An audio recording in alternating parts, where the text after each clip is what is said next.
everyone. Welcome to the At Peace Teen Mentoring Podcast. My name is Pink Freud, and I received my bachelor's in psychology from Caldwell University, and I am a current student at Walden University, pursuing my master's dual degree in clinical mental health counseling and school counseling. Here on this channel, I discuss topics in psychology and relate them to people and events in pop culture. With this in mind, please remember I am not a licensed mental health professional. Therefore, anything discussed in this channel shouldn't be used as a scholarly source or a tool for diagnosis. All right, you ready? Let's get started.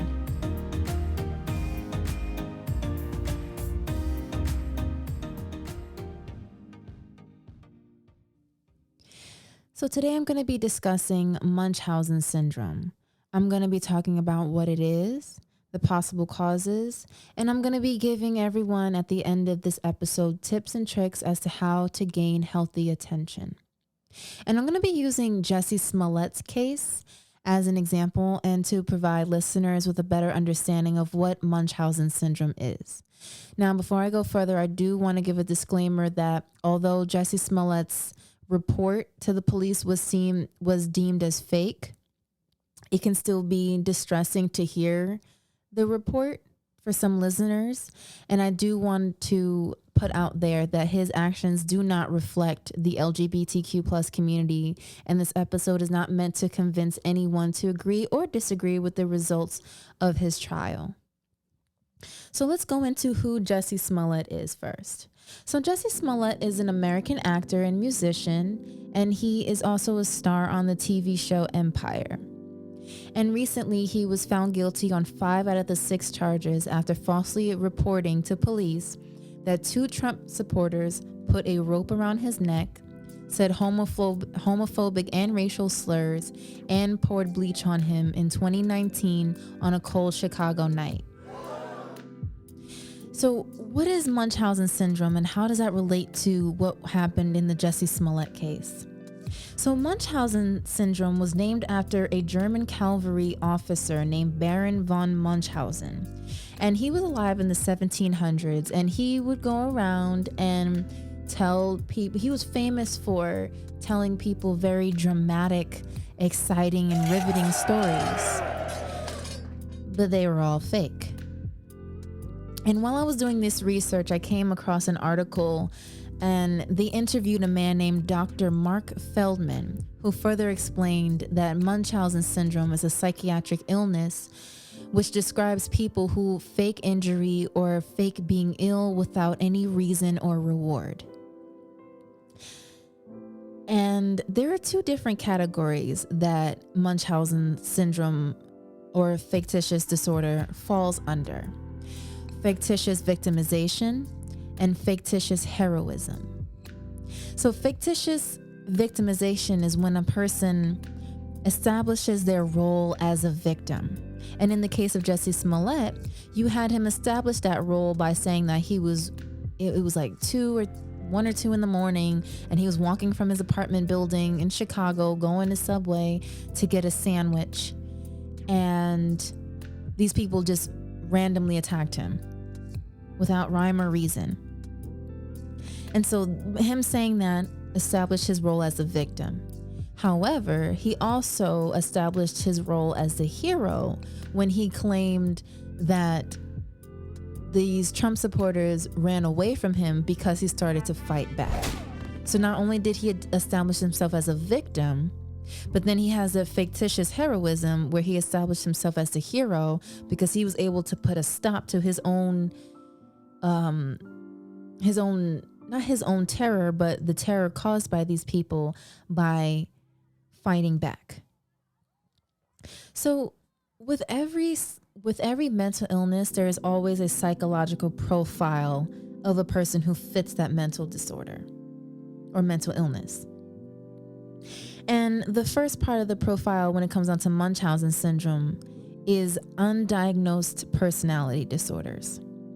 Usually in the field of psychology, when you have someone who has mental disorders or a mental disorder, it is possible for them to have what we call a comorbid disorder, or a domino effect, meaning that if you have one, you most likely have the other. For example, if someone is not suffering, but if someone is diagnosed with depression, their comorbid disorder their comorbid situation might be anxiety. They might get anxiety associated with that depression. So in this case, when it comes down to the Munchausen syndrome, those who have Munchausen syndrome most likely have a personality disorder that is either undiagnosed or diagnosed. So what if somebody is diagnosed with a personality disorder? What would that personality disorder be? And what personality disorder goes hand in hand with Munchausen syndrome? Well, there's actually two. So you have borderline personality disorder and narcissistic personality disorder. Now, I'm only familiar with the narcissistic personality disorder because in my undergrad, we learned three main things that are associated with that behavior. And these are the three behaviors that I felt were important to point out in this episode because they coincide with Jussie Smollett's actions throughout the years leading up to this event. So the first one, when you have somebody who displays narcissistic traits or has a personality disorder that's narcissism, the first characteristic would be a grandiose or unrealistic sense of self-image.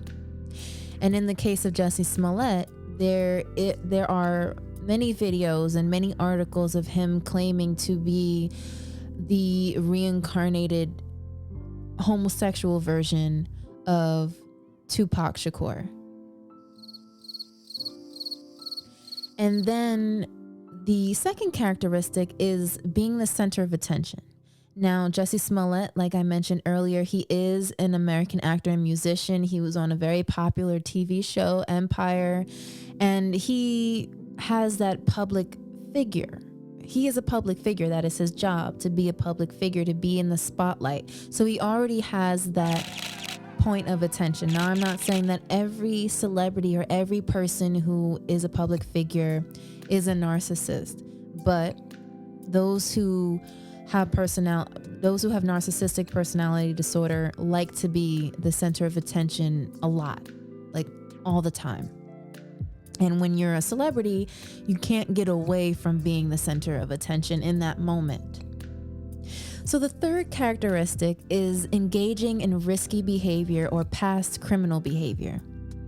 Now, in 2007, there were reports of Jussie Smollett being stopped by the police. There was a situation where he was stopped by the police for driving under the influence. And while they were collecting his information, he lied to police. And he gave them his brother's name. Now, some people may say, well, he was a celebrity. He didn't want to get that attention. But when you're a public figure, when you're an actor, people can see your face. Because you can give 1,000 false names that you want. But if you're recognizable based off of the way you look, there's no point in lying to police at that point. And by 2007, he was already established as a successful actor. So another part of the psychological profile that fits into those who have Munchausen syndrome is childhood feelings of neglect or abuse or trauma.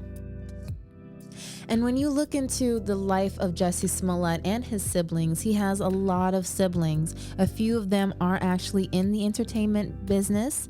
I think one of his siblings, her name is Journey, and she's also a well-known actress. And there have been times that they said when they were younger that they struggled financially. And this can make any child, especially when they recognize that they're struggling, that their family's struggling, it can make them feel those feelings of being without or feelings of neglect. Like, for example, it was so bad in their household at some point where the mother had to actually take pieces of wood and other things and make furniture for herself. There was a article that I read where they said that the mother made a couch where there was a slide, and she did that because they were unable to actually afford furniture to buy. And when we go into the feelings of neglect, I did mention earlier that his sister was an actress as well. So he probably felt those feelings of neglect, not only being financially poor, but he's also in a position with so many siblings where it's probably hard to get that attention that you need, especially when some of your siblings are trying to be aspiring actresses or actors or entertainers, and it's very possible for during that childhood for Jussie to feel that he didn't receive the emotional attention that he needed, as well as the financial things that he needed. And having Munchausen syndrome can leave many people around you feeling like even if they spoke up about things, that they wouldn't be as believable, or that they wouldn't receive the attention that they actually might really need. But when we look at Jussie Smollett as a public figure, him lying and him making these false reports to police could have caused political conflicts. It could have damaged his siblings' careers, and it could make people feel that he's also not a reliable person, which can affect his career. So I'm going to conclude this episode by giving everyone who's listening a few tips and tricks as to how to receive that attention that you want. Because let's not lie, a lot of us do like that feeling of when the spotlight is on us. A lot of us do have that little hint of narcissism, but it only becomes a disorder when other people are being affected by that. There's nothing wrong with wanting attention, especially you teens out there who are discovering yourselves and have, access to technology. You see that there is a reward in receiving attention. But it becomes a problem when you have a very negative or a very harmful strategy to get that attention. So here are some ways that you can get attention in the right way. So the first thing you can do, and I'm going to be going in the teen edition, but if you're an adult or if you're older than a teenage age, you can definitely take this into your everyday life as well. But as far as teens, when you go to school, why don't you bring some gum to school? That's the first way. You can bring gum to school, or you can cook something. If you know your class it's towards the end of the semester, why don't you bring some brownies in? Not only will that, give everybody something good to eat, but it also allows you to have that attention without putting others down, because you're also giving something back. You're giving people a chance to have something and eat something or whatever. But even if it's just gum, even if you just bring gum to school, it's a great conversation starter. It's a great way to engage with a bunch of people without doing something that maybe is harmful to others. The second thing you can do is engage in conversation.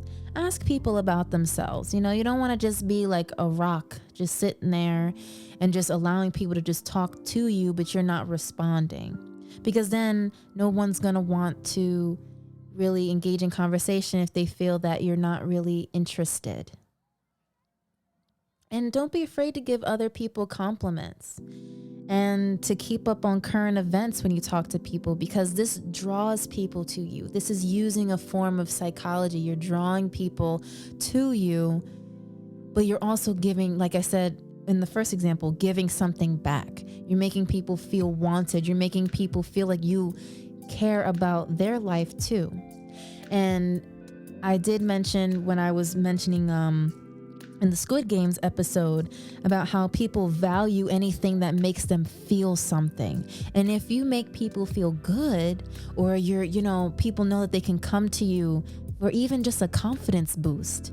That's wonderful. And that's a way for them to not only value you as a person, but for you to also receive that attention that you want. The third thing you can do is maintain good hygiene. There's not a greater feeling than to be in school and to be like, oh, did you see such and such's outfit? They look great. Or, oh, wow, you always smell good. Like that's so great, because not only are you taking care of your body and your needs, but you also are establishing who you are. And it's a form of identity development. And then the fourth thing you can do is engage in outdoor hobbies. You can do things like volunteering at a pet shelter, or volunteering at like a food pantry place.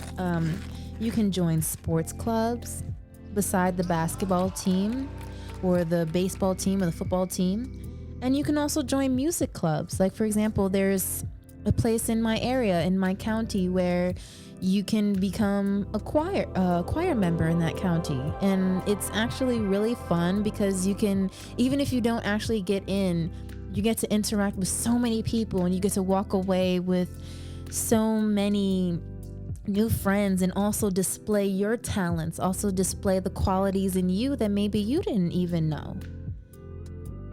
So I do want to say that there was nothing wrong with Jussie Smollett wanting attention. The problem was how he got the attention. And I'm not saying that Jussie Smollett has Munchausen syndrome, but it is very possible that when you go through things like feelings of neglect or undiagnosed personality disorders, you can develop this mental disorder. And not only is it detrimental to not only is it harmful to who you want to be, but it can also be harmful to those around you. So I do want everyone to know that there's nothing wrong with wanting attention, but there is definitely a healthy way to achieve it.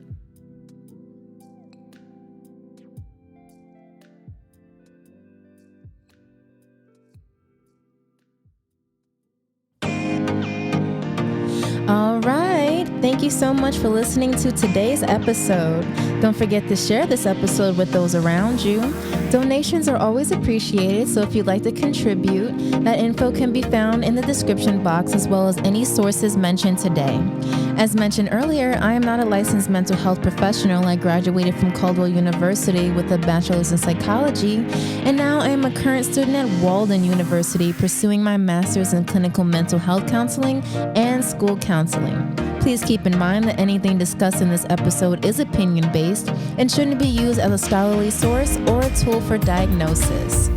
Can't wait to join y'all here again at the At Peace Team Mentoring Podcast. This is Pink Freud signing out, and remember, a healthy mind is a happy mind.